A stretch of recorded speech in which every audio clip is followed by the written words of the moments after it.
Hello दोस्तों, श्री शिवाय नमस्ते दोस्तों। तो अभी तक आप लोगों ने शिव महापुराण के रुद्र संहिता द्वितीय खंड अध्याय 24 का श्रवण किया।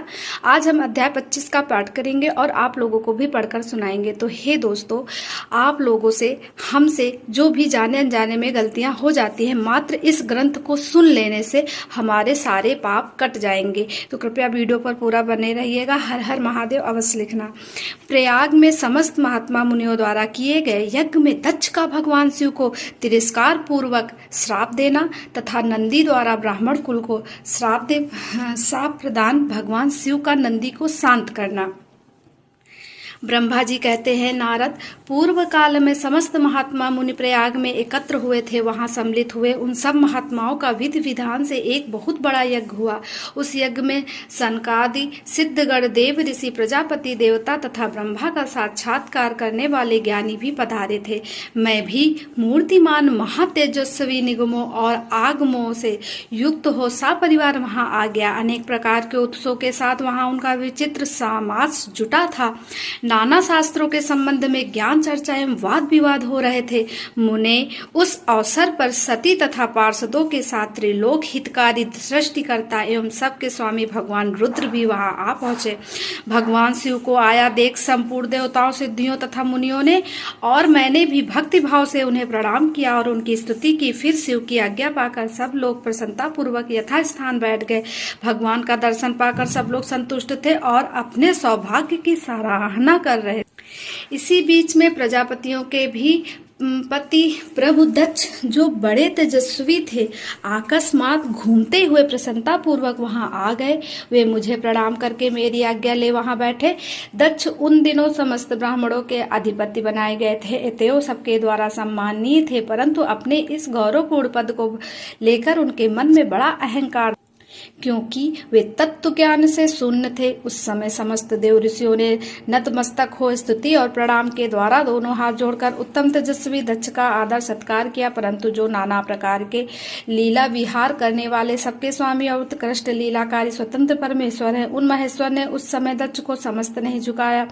वे अपने आसन पर बैठे ही रह गए, खड़े होकर दक्ष का स्वागत नहीं किया। महादेव जी को वहां मस्तक झुकाते न देख मेरे पुत्र प्रजापति दक्ष मन ही मन प्रसन्न हो गए। उन्हें रुद्र पर सहसा क्रोध आ गया। वे ज्ञान शून्य तथा महान अहंकारी होने के कारण महाप्रभु रुद्र को क्रूर दृष्टि से देखकर सबको सुनाते हुए उच्च स्वर से कहने लगे। दक्ष ने कहा, ये सब देवता, असुर, श्रेष्ठ ब्राह्मण तथा ऋषि मुझे विशेष रूप से मस्तक झुकाते हैं, परंतु वह जो प्रेतों और पिशाचों से घिरा हुआ महामनुष्यवी बनकर बैठा है, वह दुष्ट मनुष्य के समान क्यों मुझे प्रणाम नहीं करता? शमशान में निवास करने वाला या निर्जल जो मुझे इस समय प्रणाम नहीं करता, इसका क्या कारण है? इसके वेदोक्त कर्म लुप्त हो गए हैं या भूतों और पिशाचों से सेवित हो मत वाला बना फिरता है और शास्त्रीय विधि की अवहेलना करके नीत मार्ग को सदा कलंकित किया करता है। इसके साथ रहने वाले या इसका अनुसरण करने वाले लोग पाखंडी, दुष्ट, पापाचारी तथा ब्राह्मण को देखकर उदारता पूर्वक उसकी निंदा करने वाले होते हैं। यह स्वयं ही स्त्री में आसक्त रहने वाला तथा रति कर्म में ही दक्ष है। अतः मैं इसे शाप देने को उगत हुआ हूँ। यह रुद्र चारों वर्णों से पृथक और कुरूप है, इसे यज्ञ से बहिष्कृत कर दिया जाए। यह शमशान में निवास करने वाला तथा उत्तम कुल और जन्म से हीन, इसीलिए देवताओं के साथ यह यज्ञ में भाग न पाए। ब्रह्मा जी कहते हैं, नारद, दक्ष की कही हुई यह बात सुनकर भृगु आदि बहुत से महर्षि रुद्रदेव को दुष्ट मानकर देवताओं के साथ उनकी निंदा करने लगे।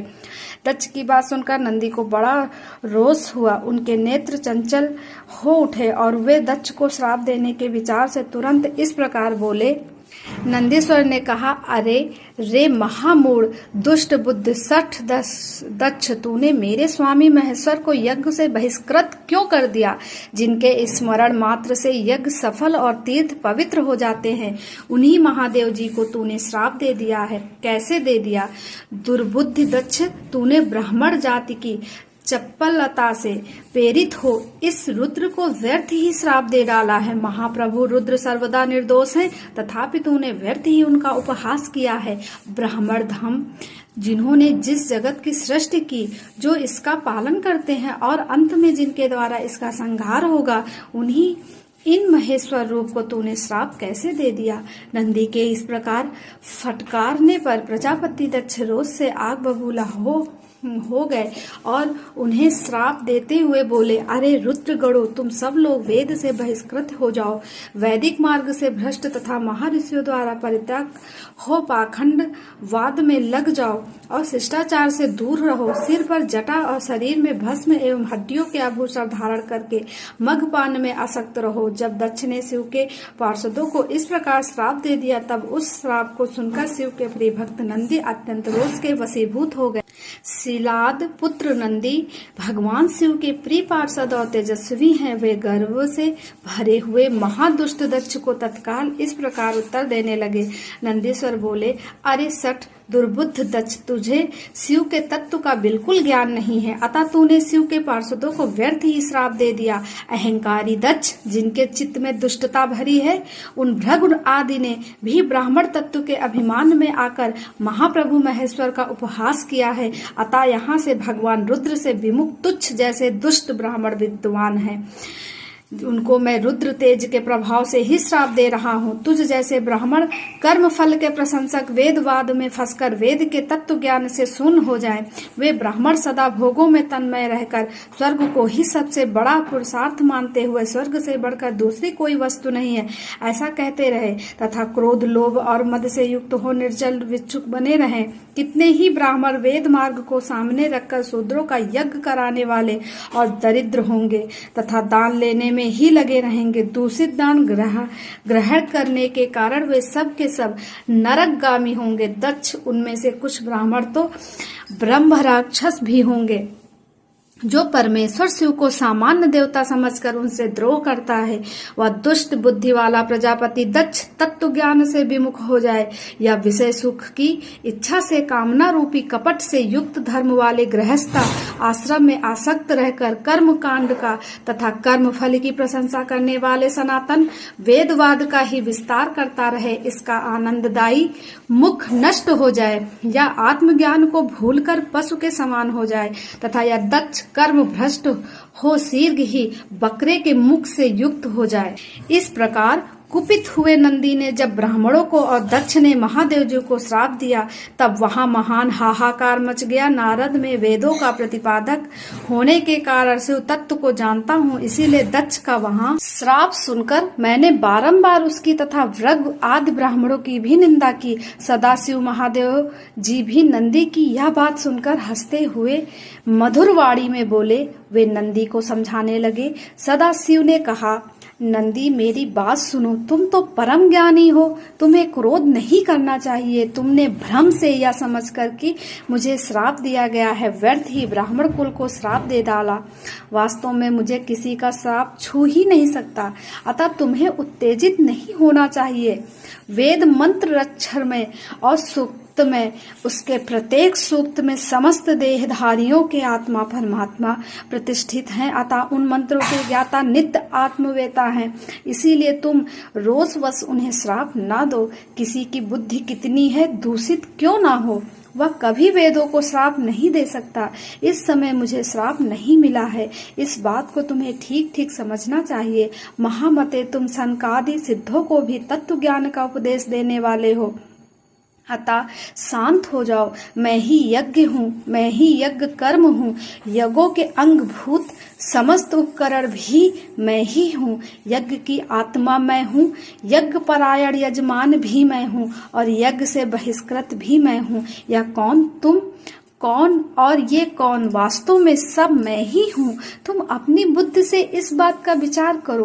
तुमने ब्राह्मणों को व्यर्थ ही श्राप दिया है। महामते नंदी, तुम तत्व ज्ञान के द्वारा प्रपंच रचना का बाध करके आत्मनिष्ठ ज्ञानी एवं क्रोध आदि से शून्य हो जाओ। ब्रह्मा जी कहते हैं, नारद, भगवान शंभु के इस प्रकार समझाने पर नंदीकेश्वर विवेक परायण हो क्रोध रहित एवं शांत हो गए। भगवान शिव भी अपने प्राण प्रिय पार्षद नंदी को शीघ्र ही तत्व का बोध कराकर प्रथम गणों के साथ वहां से प्रसन्नता पूर्वक अपने स्थान को चल दिए। इधर रोषावेश से युक्त दक्ष भी ब्राह्मणों से घिरे हुए अपने स्थान को लौट गए, परंतु उनका चित्त शिवद्रोह में ही तत्पर था। उस समय रुद्र को श्राप दिए जाने की घटना का स्मरण करके दक्ष सदा महान रोष से भरे रहते थे। उनकी बुद्धि पर मूर्छा छा गई थी। वे शिव के प्रति श्रद्धालुओं को त्याग कर शिव पूजा की निंदा करने लगे। तात नारद इस प्रकार परमात्मा शंभु के साथ दुर्व्यवहार करके दक्ष ने अपनी जिस दुष्ट बुद्धि का परिचय दिया था वह मैंने तुम्हें बता दिया है। अब तुम उनकी पराकाष्ठा को पहुंची हुई दुर्बुद्धि का वृतांत सुनो, मैं बताता हूं। तो दोस्तों यहीं पर ये 25वां अध्याय संपूर्ण समाप्त होता है। अगले वीडियो में हम जानेंगे कि किस प्रकार दक्ष ने अपनी दुर्बुद्धि का प्रयोग करके किस प्रकार शिव जी का अपमान किया। ये हम जानेंगे 26वें अध्याय में। तब तक के लिए श्री शिवाय नमस्तुभ्यम।